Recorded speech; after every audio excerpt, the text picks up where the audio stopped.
안녕하세요. 여러분의 경제동반자 패밀리펀드입니다. 오늘은 여러분께 우리나라 최초로 디즈니 플러스와 파트너십을 맺고 영화 승리호로 주목받고 있는 위즈익 스튜디오를 소개합니다. 시청 전에 구독, 좋아요, 알림 설정까지 부탁드립니다. 컨텐츠 시장의 경향. 위즈익 스튜디오를 분석하기 전에 컨텐츠 시장의 경향들을 소개합니다. 넷플릭스 등을 OTT 기업이라고 합니다. 이 OTT 기업들은 제작사들이 컨텐츠 제작을 완성하기 전에 선구매합니다. 이는 제작사들이 컨텐츠를 제작하기도 전에 제작비를 상당 부분 회수할 수 있게 해서 대작들을 만들 수 있도록 합니다. 덕분에 컨텐츠 제작사들은 적자 위주의 재무 구조를 개선하고 있습니다. 중국 OTT 기업 iQIYI가 A스토리의 지리산을 선구매한 예를 들 수 있습니다. OTT 기업들은 컨텐츠를 독점 계약합니다. 기존의 여러 방송사들이 컨텐츠 하나의 방영권을 나눴던 것에서 변한 것입니다. 특히 OTT 기업들은 유명 감독, 제작자들과 컨텐츠 제작 독점 계약을 합니다. OTT 기업과 유명 감독의 독점 계약 사례는 아래와 같습니다. 작년 11월 넷플릭스와 스릴러 영화 거장 데이빗 핀처 감독은 4년 독점 계약을 맺었습니다. 데이빗 핀처 감독님의 주요 작품으로 하우스 오브 카드, 러브, 데스 플러스 로봇이 있습니다. OTT 기업들은 오리지널 컨텐츠에 대규모 투자를 합니다. 최근 넷플릭스라는 기존 OTT 시장의 최강자에 대항해 디즈니 플러스 등의 강력한 경쟁자들이 나타났습니다. OTT 기업의 경쟁력은 좋은 컨텐츠에서 나오기에 이미 디즈니는 넷플릭스에서 자신들의 컨텐츠를 내리고 있습니다. 대표적인 오리지널 컨텐츠 대규모 투자로 넷플릭스를 들 수 있습니다. 넷플릭스는 우리나라에서 보기 힘들었던 성인용 컨텐츠들을 통해 팬덤을 생성했습니다. 이에 영향을 받아 국내 컨텐츠 제작사들도 부부의 세계 같은 성인 컨텐츠를 제작했습니다. 코드 커팅이 확산되고 있습니다. 코드 커팅이란 기존의 TV 계약을 해지하고 인터넷 TV, OTT 등을 이용하는 것입니다. 미국은 이미 2011년부터 유료 방송 가입 가구 비율이 이미 감소하고 있었습니다. 이 현상의 주요 원인에 인터넷으로 언제 어디서든 자기가 보고 싶은 영상을 볼 수 있는 OTT의 성장을 들 수 있습니다. 한류가 지속적인 인기를 얻고 있습니다. OTT 기업이 등장하기 전에 한류 인기는 일시적이고 각 컨텐츠 한정적이었습니다. 이는 지속적인 해외 수출 통로와 대규모 투자가 없었기 때문입니다. 하지만 넷플릭스 투자가 시작된 이후 한류는 진정한 인기를 누리고 있습니다. IP가 중요해지고 있습니다. 양질의 컨텐츠를 대량으로 제작하기 위해서 지식재산권이 필요하기에 유명 프로그램 제작자, 작가, 웹툰, 웹소설 등의 가치가 상승 중입니다. IT 대기업도 컨텐츠 시장에 진출합니다. 네이버 웹툰, 카카오페이지는 해외를 공략합니다. 특히 네이버는 최근 북미 웹툰 플랫폼 와패드를 6,600억 원으로 인수했습니다. 2016년 사드 배치로 한알령이 시작됐습니다. 이에 롯데 등의 중국 사업은 타격을 입고 철수하기도 했습니다. 게임, 드라마, 영화 등의 수출 길도 막혔습니다. 그러나 미중 갈등으로 우리나라의 입지가 강해졌습니다. 최근 한중 FTA로 한알령 해제 기대감이 게임, 컨텐츠 업계에서 점점 커지고 있습니다. OTT 산업 시장의 플레이어. 이번에는 컨텐츠 시장 플레이어를 소개합니다.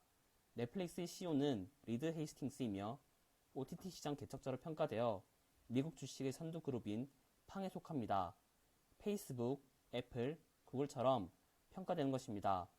넷플릭스는 K 컨텐츠로 큰 성과를 받고 이에 아세안 지역 투자를 늘릴 것이라고 합니다.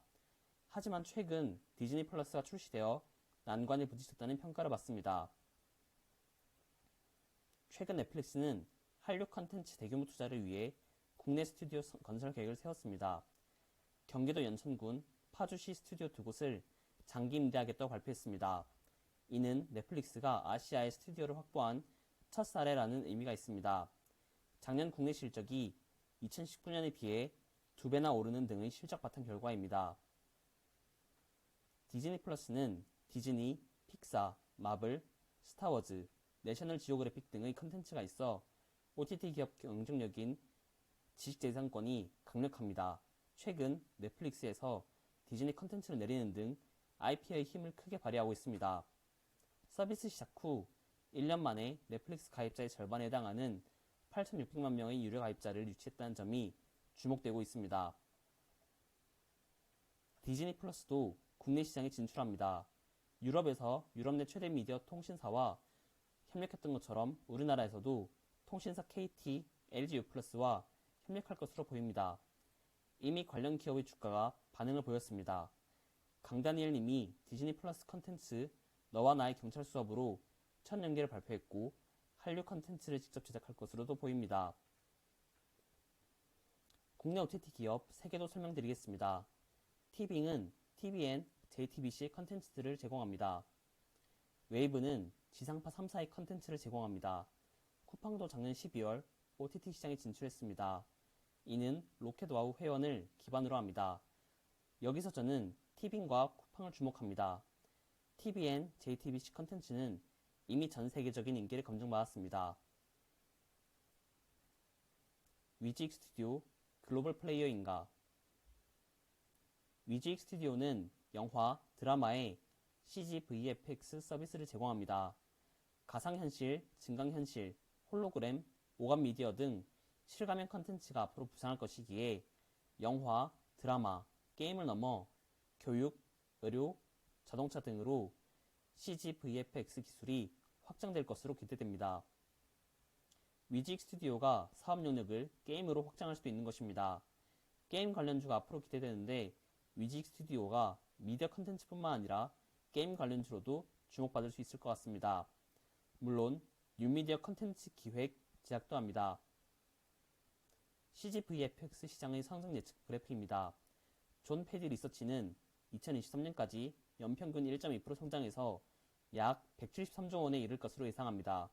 하드웨어 CG 시장은 게임 콘솔, 게이밍 PC 등의 성장으로 다변화할 것이라고 합니다. 저는 위지익 스튜디오가 CG VFX 기술을 계속 발전시킨다면 이 성장하는 시장에 잘 올라탈 수 있지 않을까 하는 기대를 합니다. 위지익 스튜디오는 종합 스튜디오를 인수했습니다. 성형환 스캔들, 어쩌다 발견한 하루 등의 드라마를 제작한 레몽레이는 인수했습니다. 레몽레이는 코넥스 시장에 상장되어 시가총액 1287억 원으로 평가받습니다. 또한 광고 사업 강화를 위해 밴드앤링크를 설립하고 2019년 AMP를 인수했습니다. AMP는 평창 동계올림픽 개폐회식, 삼성갤럭시, 현대기아차 신차 발표회 등 대기업 신제품 홍보 프로젝트를 수행했습니다. 2018 롤 월드 챔피언십, 2020년 월드 사이버 게임즈 등 세계적 게임 페스티벌도 성공적으로 수행했습니다.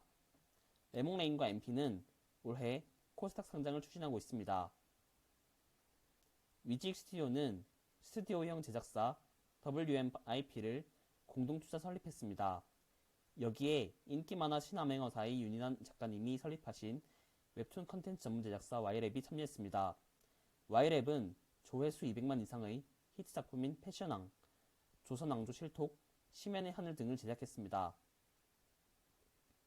여기에 장르소설 전문 컨텐츠 기업인 고즈넉 ENT도 참여했습니다. 고즈넉 ENT는 한국소설 청계선전 재판을 국내 최초 소설 원작 미국 TV 시리즈로 제작해서 이목을 끌고 있습니다. 이외에 드라마의 웹툰과 같은 다양한 방식으로 웹툰을 생산하는 재단 미디어도 참여합니다. 위지익 스튜디오는 이 합작 제작사 WNIP를 종합 컨텐츠 제작사이자 플랫폼 업체로서 이끌어 나갑니다. 이 4개 기업이 공동 투자한 WNIP는 각 회사의 IP로 영화, 드라마, 애니메이션 등 연간 3편 이상의 텐트폴 작품을 기획 제작할 수 있습니다. 고즈넉 ENT 장르소설, 재단 미디어의 웹툰 같이 검증된 강력한 IP로 양질 오리지널 컨텐츠를 대량 생산할 수 있습니다. 위지익 스튜디오는 한국 최초 우주 SF 영화이자 김태리, 유해진, 송중기 등이 출연하는 승리호를 최근 넷플릭스를 통해 공개했습니다. 할리우드 SF 영화에 비하면 아쉬운 한국적 스토리 부분이 있지만 우주 전투 장면 등 CG가 생각보다 좋았습니다.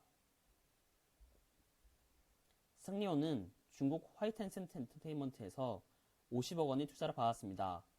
제작비가 글로벌 SF 영화에 비해 현저히 낮지만 호평을 받고 실제로 넷플릭스 월드와이드 순위를 국내 최초로 개봉 첫날 1위를 차지했습니다.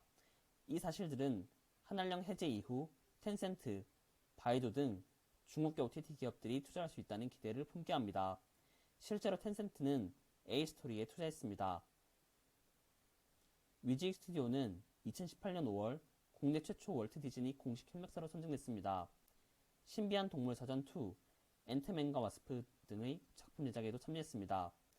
디즈니 플러스와 한국 서비스 런칭으로 컨텐츠 제작 및 투자 계약이 증가할 것으로 예상되며 디즈니 공식 협력사로 기술을 세계적으로 인정받아서 앞으로 컨텐츠 시장이 커지면 다른 대기업과의 협력도 기대됩니다. 저는 위지익 스튜디오가 CG VFX 기술을 가진 컨텐츠 제작, 배급, 광고 모두를 할 수 있는 컨텐츠 플랫폼 기업으로 봅니다. 디즈니 플러스 협력사라는 안정적인 수익 구조, CG VFX 기술로 실감형 컨텐츠 제작 차별화, IP 보유 기업들과의 협력으로 양질의 대량 제작, 글로벌 광고 프로젝트를 성공적으로 수행한 MP를 통한 광고 시장 공략, 자체 배급사 메리 크리스마스를 통한 효과적 수익적 배급이 가능합니다. 이번에는 위지익 스튜디오를 알아봤습니다. 지난번에 소개했던 A스토리는 컨텐츠를 글로벌리하게 잘 제작하는 기업이었습니다. 위지익은 컨텐츠 제작에서 나아가 컨텐츠를 여러 방면으로 활용하는 플랫폼 기업으로 보시면 될 것 같습니다. 이번 영상이 좋았다면 다음 영상도 놓치지 않기 위해 구독, 좋아요, 알림 설정까지 부탁드립니다. 오늘 영상 내용 중 이해가 안 되는 부분도 댓글로 남겨주시면 열심히 답변하겠습니다. 여러분의 구독은 채널 운영에 정말 큰 힘이 됩니다. 감사합니다.